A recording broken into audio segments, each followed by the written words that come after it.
Cerita vampir Dayak dari Hulu Sungai. Di jantung Kalimantan Selatan, tepatnya di wilayah Hulu Sungai Tengah, terdapat sebuah cerita tua yang tidak pernah dikisahkan sembarangan. Cerita tentang makhluk malam yang bukan hanya haus darah, tetapi juga haus jiwa. Masyarakat menyebutnya sebagai Panyangkalang. Sosok gaib berbentuk manusia, tapi hidup dari darah manusia.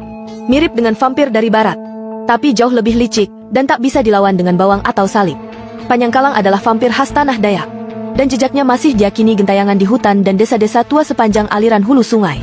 Asal mula kutukan Panyangkalang. Konon, ratusan tahun silam, seorang tabib sakti bernama Datu Indan tinggal di tepian hutan Meratus.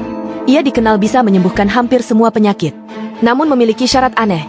Obatnya hanya bisa bekerja jika pasien menyerahkan setetes darah. Namun seiring waktu, kesaktiannya berubah jadi obsesi.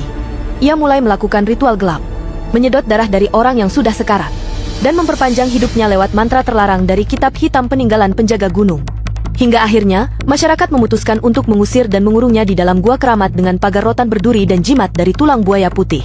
Namun, saat malam ketiga pengurungan, petir menyambar puncak gua, dan tubuh Datu Indan lenyap tanpa jejak. Sejak saat itulah, makhluk yang menyerupai dirinya mulai berkeliaran saat bulan gelap. Ciri-ciri Panyangkalang: tak bernapas, mata menyala. Panyangkalang tidak menyerang sembarangan. Ia biasanya mengincar orang yang sedang sakit parah, atau mereka yang berjalan sendirian selepas maghrib di dekat hutan. Warga yang selamat menggambarkan sosoknya sebagai tinggi dan sangat kurus, berkulit pucat kehijauan, mata merah menyala di kegelapan, dan langkah kakinya tidak mengeluarkan suara. Korban Panyangkalang biasanya ditemukan pucat dan membeku, tanpa luka terbuka, tapi dengan 2 titik hitam di tengkuk leher, serta aroma kayu terbakar yang tertinggal di udara. Dukun penjaga, perang diam melawan vampir. Di desa-desa tua seperti Puas, Amunta, dan Hantakan, masih terdapat dukun-dukun penjaga garis keturunan tua yang menyimpan ilmu penangkal Panyangkalang. Mereka menggunakan campuran getah ulin, darah ayam hitam, dan sabut kelapa terbakar untuk membuat asap pelindung yang dipercikkan di 4 penjuru rumah.